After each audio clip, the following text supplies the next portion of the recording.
everyone. It's very hard for me usually not to speak, or when I start to stop speaking. So this PPT is just to keep me on track, and I'll need some aid to push me out. Actually, when I heard Mr. Vagul and I heard all of the other speakers, I actually thought I won't be able to speak at all. But there are quite a few stories from inside the Give India family that I want to share. And Priyanka just said that, once you are a Give Indian, I didn't exactly catch her words, but I must share this. I actually left my home and got married against my mom's wishes.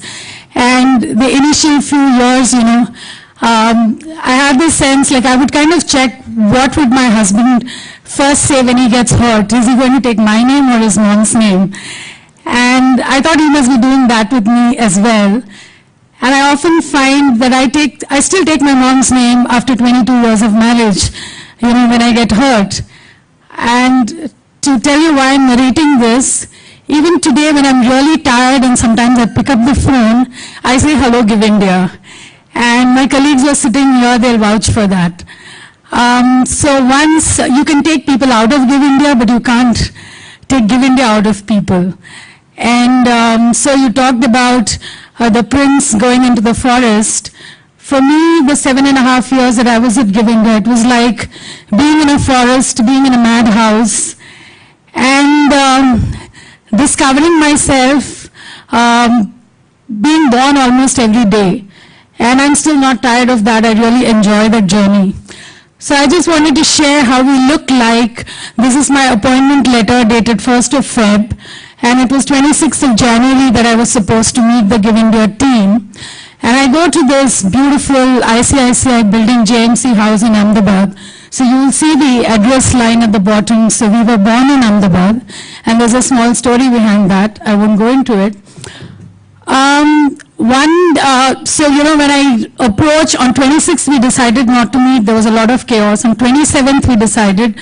I go to JMC House and I tell the security guards to let me in because I need to meet Mr. Venkat Krishnan on the 10th floor. And he says, "Are you mad?" I said, "No, I have a meeting."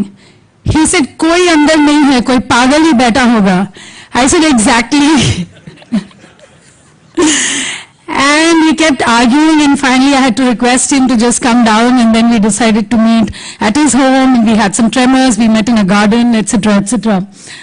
But I wanted to take a look at, what happens 13 years ago when you start an organization. I mean, I'm now running an organization that is still in its gestation.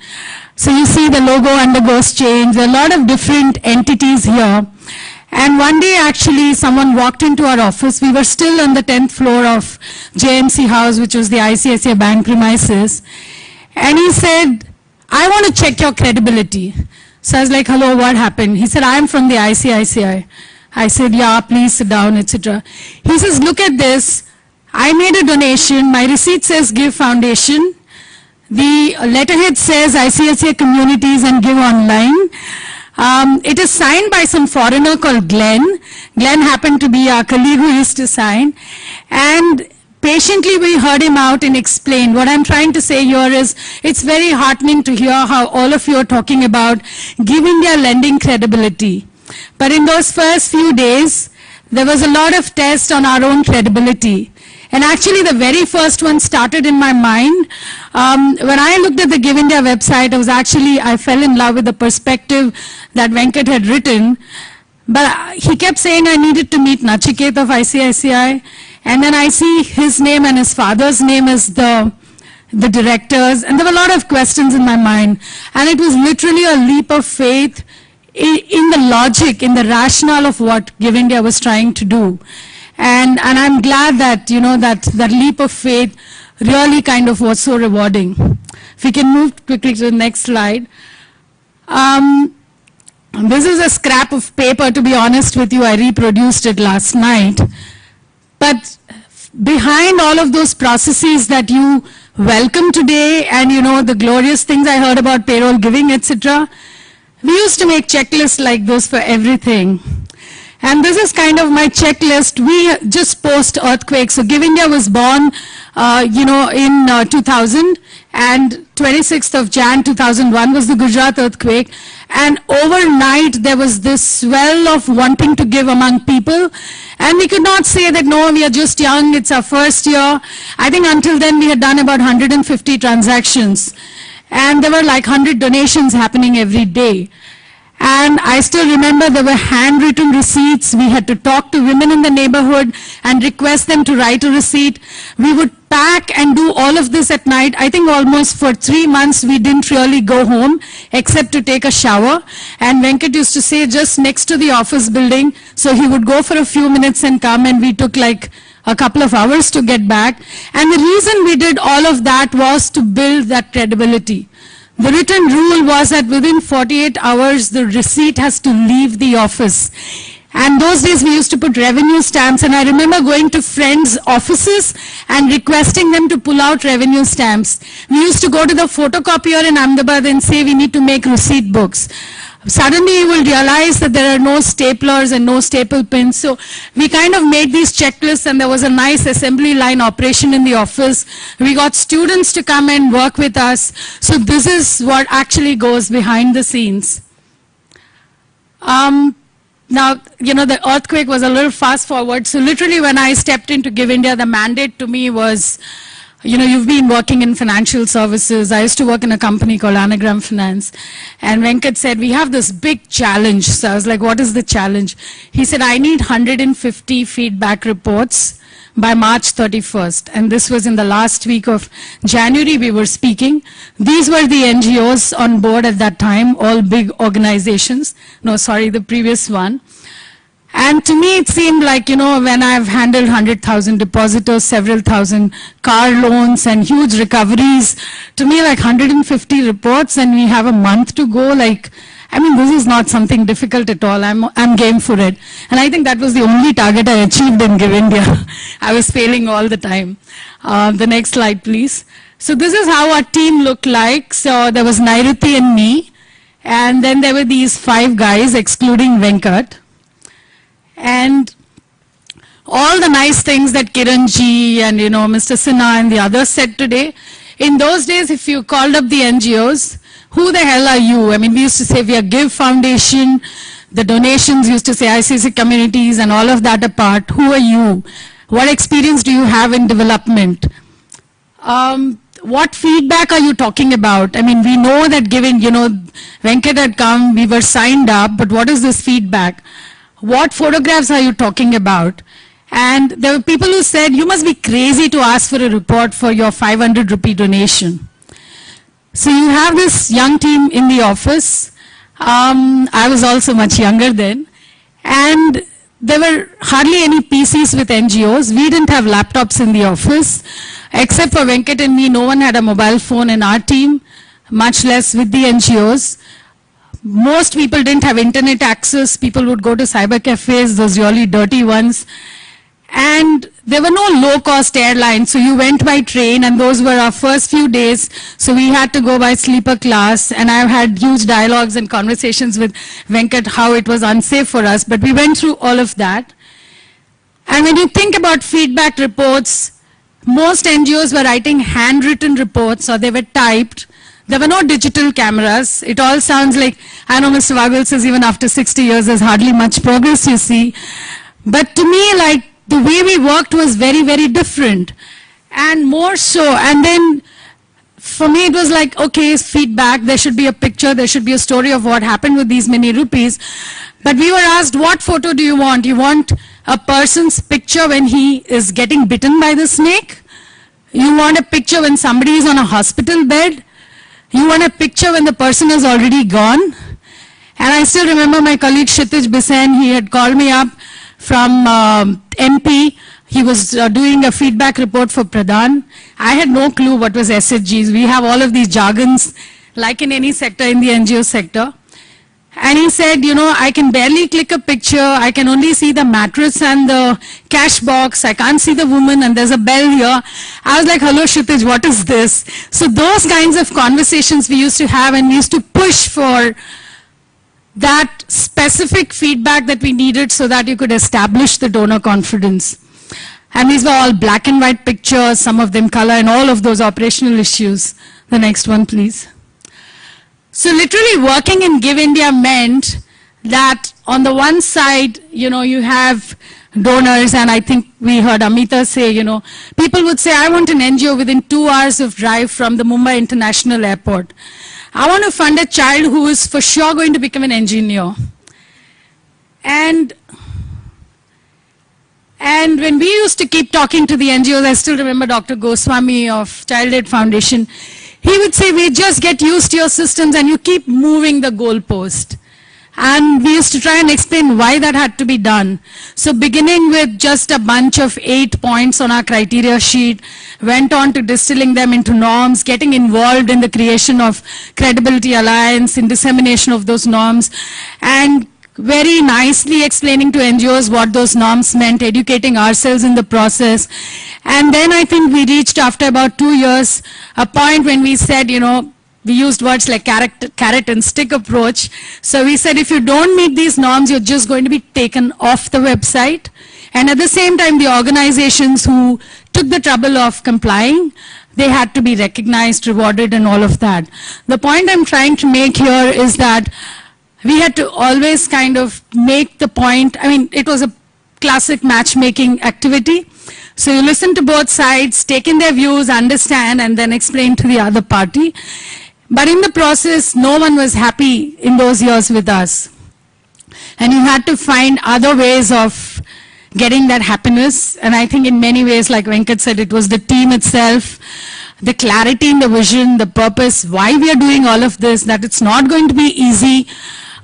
Beautiful, wonderful volunteers. I remember when the tsunami had struck, there were a bunch of people in the Bay Areas who had taken leave. They were working through the night, helping us with writing our blog, spreading the message there. So it was just fantastic. I think the best thing about being at Give India for me was seeing the most wonderful people and filling myself with hope that there are so many people trying out there to do so much good that I can at least do a little bit. The next one. So some of the favorite things that we had at Give India. There was this obsession with, are we adding value at every step? So, often saying no to the easy ways of staying sustainable. If people would say, I'll give you a grant, to test out this idea, and it used to be very difficult to say no, but to prove that somebody will pay for this value that you're going to add. This tough rule of saying that we have to keep the cost of fundraising less than 10%, and enormous impact it had on how we could manage the team, how we could work within the organization, literally sweating out at 48 degrees in Ahmedabad without an air conditioner, those kinds of things. And in this, we trust you, but we need data for everything. I know of NGOs who've said you're like an interrogator and you're so mean, and then when the donor and the NGO meet, they both are so happy, and both of them are looking at like, you had to really, why did you have to push this NGO so hard to take out all this information? But I would still say that has really paid off. My favorite are the story of Christina and Antoine, who support an orphanage within 2 hours of drive from Mumbai. And in spite of all the preparation, the first time they came to a visit, they had such a big bound volume of all the reports and emails that we had sent. And after all of that preparation, Antoine would say, I don't find the sports master, he doesn't have a beard. Is this the same guy in the picture that you sent? And after all the nice talk, he would say, is the quality of dal really good, because I'm also a nutritionist? And these kinds, that the donor actually valued and that your preparation made a difference was like immensely gratifying. Another that I want to share is this rupees 10 is equal to 1 million. I think this was like an eye-opener for me, and I really thank Venkat for this. That the chacha who gave 10 rupees for somebody's marathon, his contribution was as important as a donor who would write a 1 million check. And to respect that, I think I have learned enormously from it, to my NGO friends, I would say that, I've been saying in so many of the workshops, let's not start discriminating about donors. Everyone cannot have Mr. Ratan Tata coming to your stall and contributing to you. That 10 rupees is so important and valuable. So when we used to ask for donor references, NGOs presumed that many of you thought you need to get letters from foundations. And we said you could get a reference from someone who gave you 50 rupees. That's important. Objective criteria, I wish I could speak more on that, but this is another killer difference about Give India that's been hugely helpful. I think what I've heard from Venkat was that, one of the things was every NGO should have an equal opportunity for access to funds. It should not be that just because you know someone, you can make a reference, you can make a great PowerPoint. And therefore, every time we had criteria that helped us to decide. We really hated to ever be on the seat of judgment. Always finding the closest way of keeping it based on data, using other proxies to help you take decisions. I think that's been immensely helpful, and not even once we had to really fear about pressure.